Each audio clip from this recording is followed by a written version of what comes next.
آقا صدا رو گوش بدین.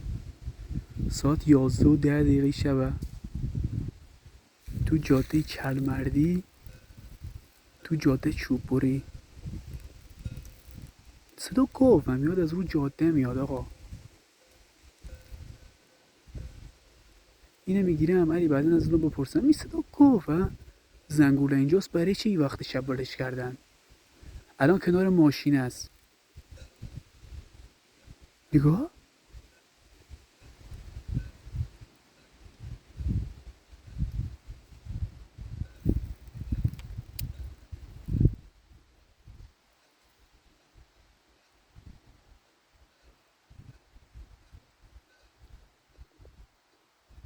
صدا گاوه؟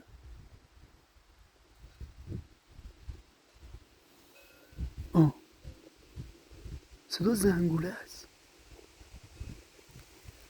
یعنی این خدا شاید 2 ساعت صداش داره میاد. حضرت عباسی حاجی پشمام پرپر شدن. اصلا خودم نیستم، خودم رفتم یه مقداری پشت دور آتیش داره میچرخه. صداش خیلی کیریه حاجی، نمیدونم چیه. زنگوله است، آدم جنه، حیوان، گاوه، اصلا درخته به هم مخوره اینجا صدایی میده. ای چی دیگه حاجی، اگه نیامدین پایین حلال کنین.